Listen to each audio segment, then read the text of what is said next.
You floated a second reconciliation package. What would be in that second package once y'all get to it? You know I'm not going to tell you that this morning. Great question. No, yeah, let's get the first one done. Leader has been around Washington a while. Look, I said this is the beginning of a process, and what you're going to see is a continuing theme of us identifying waste, fraud, and abuse in government, which is our pledge of common sense, restoring common sense and fiscal sanity. So we have lots of ideas of things that might be in that package, but as you note, for the first reconciliation package, for the big, beautiful bill, we worked on this for about 14 months. I mean, this isn't something we just drew up overnight. So we'll go through that same laborious process, and it'll be fruitful in the end, and we'll do right by the American people. Front row. You mentioned that you talked to Elon on Monday. He made this 180. What do you think changed? Why do you think he's coming out against this now? And have you spoken to the president and Elon since the infamous tweet? Well, I'll tell you, I called Elon last night and he didn't answer, but I hope to talk to him today. I mean, it's not, it's very friendly, and we've laughed about our differences on policy before. I'm not upset about this, and I think he understands, and he's acknowledged to me before, that this is so serious that we can't fool around with it.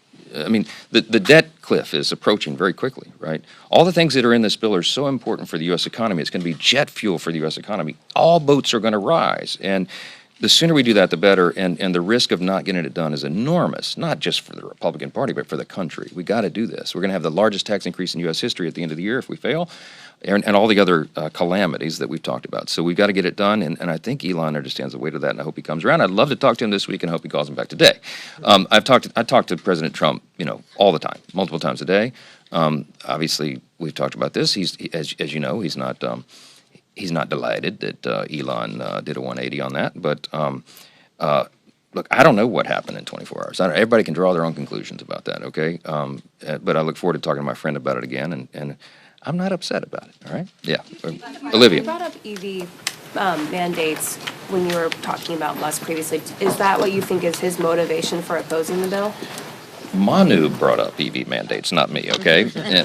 And I said that everybody can draw their own conclusions about that. Look, I don't subscribe motive to anybody. I try not to do that. It's a good way to live. I just believe that we got to do the right thing by way of policy, and I hope everybody understands.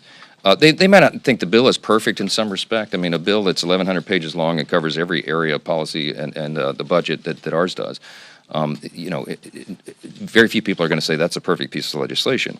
But I hope everybody will evaluate that in both parties and everybody and recognize, wow, the benefits of this far outweigh anything that I don't like about it. And that's why we're excited about it. And I hope our mood is not dampened next time we're together, because we're going to celebrate this thing, getting it over the line by July 4th.